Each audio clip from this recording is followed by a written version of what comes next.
తాకట్లో ఉన్న బంగారాన్ని విడిపించి ఆ రోజున మార్కెట్ ధర కట్టి మిగిలిన డబ్బును మీకు అందిస్తుంది Kommuri gold. Hi iDream viewers, Telangana ప్రభుత్వం 2025కి సంబంధించి గద్దర్ అవార్డ్స్ని ప్రకటించింది. సో ఈ మార్చి 19న ఈ అవార్డ్స్ని అందజేయబోతోంది. అయితే 2025లో ఒక చిన్న సినిమాగా రిలీజ్ అయిన Raju weds Rambai Gaddar awards 4 awards గెలుచుకుంది. Best film, best director, jury award, అలాగే బెస్ట్ ప్లేబ్యాక్ సింగర్. సో ఈ నేపథ్యంలో ఈ సినిమా ప్రజెంట్ చేసిన అడ్వకేట్ నాగేశ్వర్ పుజారి గారిని అభినందించడానికి సోమాజిగూడలో ఉన్న వాళ్ళ ఆఫీస్కి రావడం జరిగింది. సో లోపలికి వెళ్ళి ఆయన్ని విష్ చేద్దాం.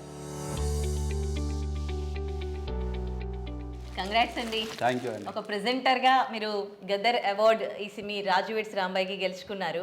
ఎట్లా అనిపిస్తుంది? అంటే చాలా సంతోషంగా ఉంది. ప్రధానంగా తెలుగు ప్రేక్షకులకి అండ్ మా జ్యూరీ సభ్యులకి అండ్ గవర్నమెంట్కి, ఇంకా మాతో పాటు ఇతర గద్దర్ అవార్డ్స్ పొందిన మా సినిమా ఇండస్ట్రీకి, మిగతా వాళ్ళందరికీ నేను శుభాకాంక్షలు చెప్తున్నాను. ఫస్ట్ సినిమాగా గద్దర్ అవార్డు మా సినిమాకు ఉత్తమ చిత్రంగా, ప్లస్ మళ్ళా ఉత్తమ దర్శకుడు మా సాయిలు కంపాటి గారికి, తర్వాత మా ప్లేబ్యాక్ సింగర్ అనురాగ్ గారికి, చైతు జొన్నలగడ్డ, ప్రధానంగా మా బ్రదర్ చైతు జొన్నలగడ్డకి, ఇంకా ప్రధానంగా మా నిర్మాత, మా సొంత అన్న, మా వేణు ఉడుగుల గారికి కూడా నేను ఈ సందర్భంగా శుభాకాంక్షలు చెప్పడం జరుగుతున్నది. ఫస్ట్ ఎవరితో షేర్ చేసుకున్నారు ఈ విషయం? మీకు అవార్డు వచ్చింది అనగానే ఫస్ట్ వేణులతోనే షేర్ చేసుకుంటా కదా నేను, డిఫాల్ట్ గా. ఓకే, వేణు గారితో షేర్ చేసుకున్నారా? వేణులతో షేర్ చేసుకుంటా కాబట్టి ఈ సినిమాకు కర్త కర్మ క్రియ అంతా వేణన కాబట్టి మేము వేణన గారితో షేర్ చేసుకుంటాను. మీ ఫీలింగ్ ఏంటి ఇట్లా అవార్డు వచ్చింది అంటే? మీరు ఎక్స్పెక్ట్ చేశారా ఈ సినిమాకి అవార్డ్స్ వస్తాయి? అంటే సినిమా రిలీజ్ అయిన తర్వాత అయితే ఎక్స్పెక్ట్ చేశాను, ఎందుకంటే ప్రేక్షకుల ఆదరణ చూసిన తర్వాత నాకు డెఫినెట్లీ అనిపించింది ఏంటంటే ఇది డెఫినెట్లీ అవార్డు సినిమా అనేది సినిమా రిలీజ్ అయిన తర్వాత, సినిమా రిలీజ్కి ముందు అయితే 100% ఇదైతే సక్సెస్ అవుతుంది, ప్రజలు ఆదరణ పొందుతుంది, మంచి పేరు అయితే 100% వస్తుంది నమ్మకం అయితే నాకు ఉండే. మీరు చాలాసార్లు మామూలుగా షూట్కి వచ్చినప్పుడు అన్నారనమాట, రాజు వెడ్స్ రాంబాయ్ సినిమా వస్తుంది, సూపర్ హిట్ అవుతుందని. అంటే ఇది ఊహించిన విజయం మీరు అనుకున్నారు? సక్సెస్ అవుతుంది, విజయం అయితే 100% విజయం సాధిస్తుంది, ప్లస్ ప్రేక్షక కనబడుతుంది 100% అనుకున్నాము.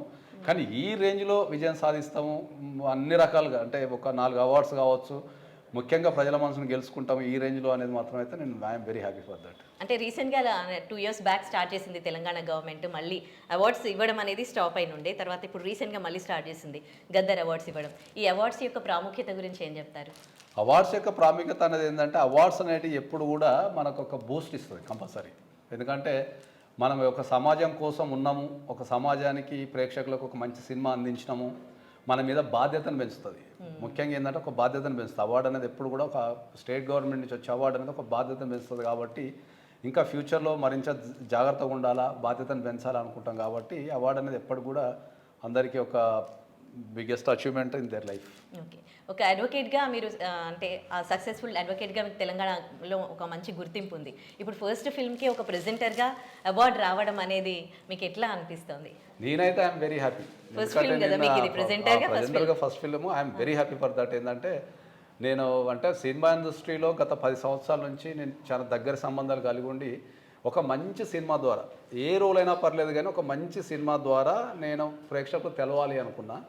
ఆ ఫస్ట్ సినిమాకే ఒక బ్లాక్ బస్టర్ రావటము, తర్వాత కట్ చేస్తే ఫైనాన్షియల్ కూడా మంచిగా పే చేయటము, రెండోది ఇంకా స్టేట్ గవర్నమెంట్ నుంచి కూడా ఒక 4 అవార్డ్స్ రావటము, ఈ సినిమా ద్వారా ముఖ్యంగా చాలా మందిని సంపాదించుకోవడం జరిగింది సినిమా ఇండస్ట్రీలో.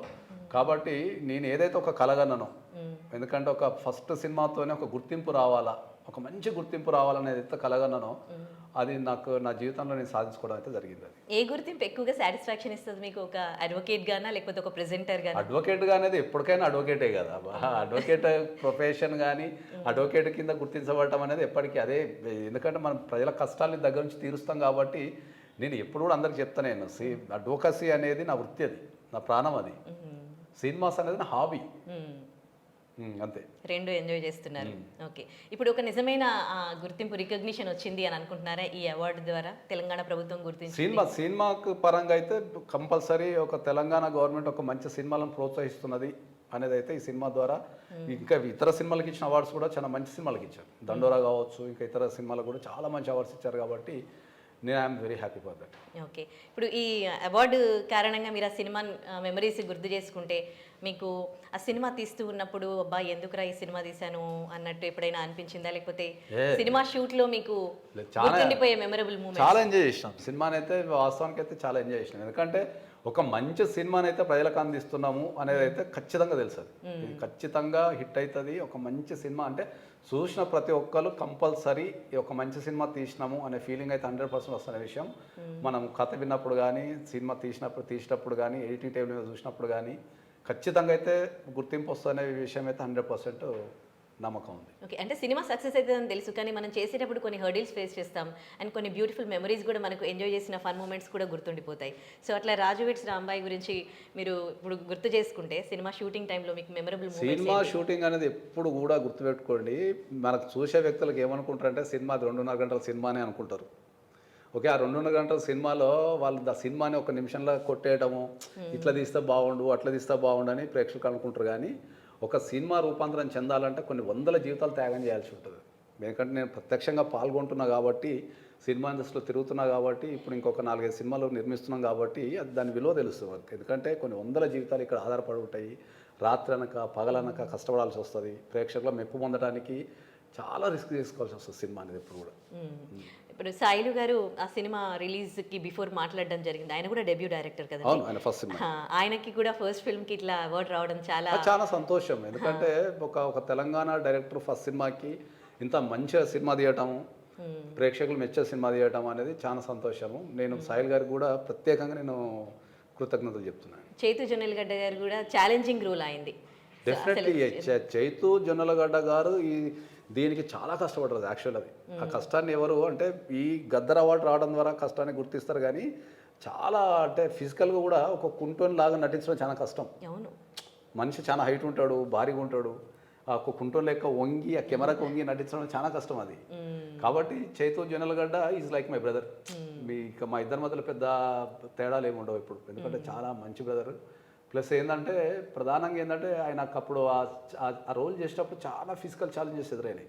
కాలు ఇట్లా కుంటుకుంటా చేయటం అంటే ఆయన షూటింగ్ అయిపోయిన తర్వాత కూడా కాలు ఇట్లా కుంటుకుంటూ నడుస్తుండే పాపం. తర్వాత ఆ కాలు కూడా చాలా ఇబ్బంది పడ్డాడు. షూటింగ్ అయిపోయిన తర్వాత కూడా చాలా ఇబ్బంది పడ్డాడు. దాంతో స్పెషల్గా ఫిజియోథెరపీ కూడా చేయించాల్సి వచ్చింది నెలలు.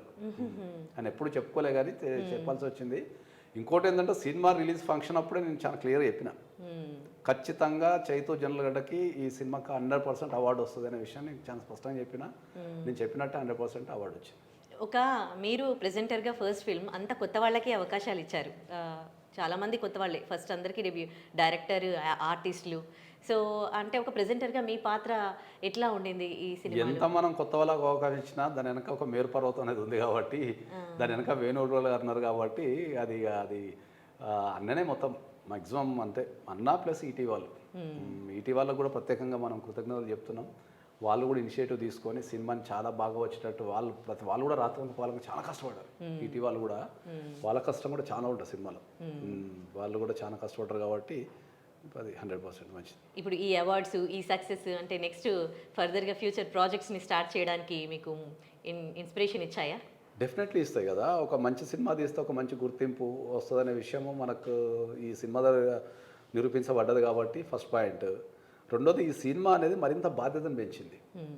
ఇంకోటి ఏంటంటే నాకున్న ఇమేజ్ ఏదైతే ఉందో ఒక అడ్వకేట్ ఇమేజ్ అనేది ఒక మంచి సినిమా సమాజానికి చెప్పాలి అనేది కూడా బాగా బాధ్యతను పెంచింది. కాబట్టి ఫ్యూచర్లో తీసే సినిమాలు కూడా సమాజానికి ఉపయోగపడి సమాజంలో మార్పు తెచ్చే సినిమాలే చేయాలని నేను గట్టిగా ఆశిస్తున్నాను. ఈ సినిమాకి ప్రెజెంటర్ మీరు ఎన్నో చెప్తూ ఉంటారు, అంటే సోషల్ అవేర్నెస్ చేస్తూ ఉంటారు, సొసైటీకి సంబంధించి ఇష్యూస్పై మాట్లాడుతూ ఉంటారు. అంటే స్టోరీస్ ఏమన్నా నెక్స్ట్ మీవి రాబోతున్నాయా? స్టోరీస్ రాస్తున్నారా లేకపోతే ఏంటి సినిమాల్లో మీరు?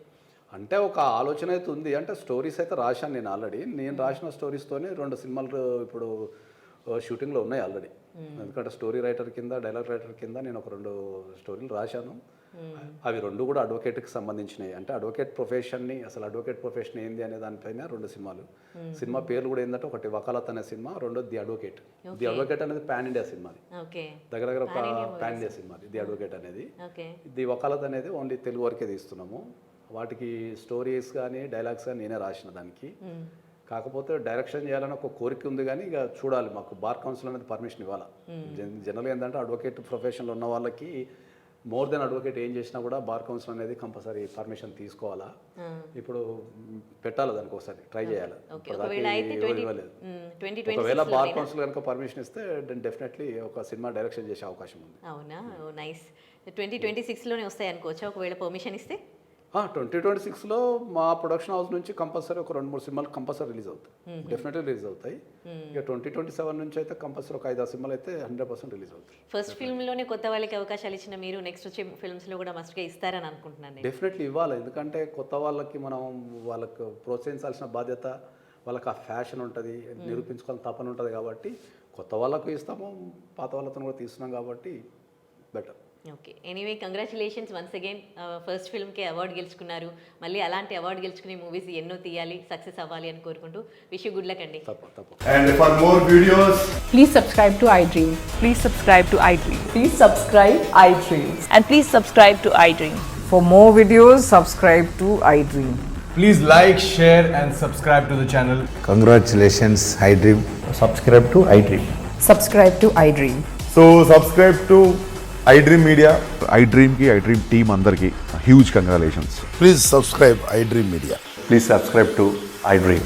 Subscribe iDream. Please subscribe to iDream. iDream అంటే నా కళల ఛానల్ను సబ్స్క్రైబ్ చేసుకున్న నోరు తిరుగుతలేదు, మీరైతే గంట గుర్తు కొట్టండి. For more such videos, please subscribe to iDream. Subscribe to iDream. Please subscribe to iDream. Please subscribe iDream Media. Please do subscribe to iDream. Please subscribe to iDream Media. For best entertainment and information, please subscribe iDream. And don't forget to subscribe to iDream.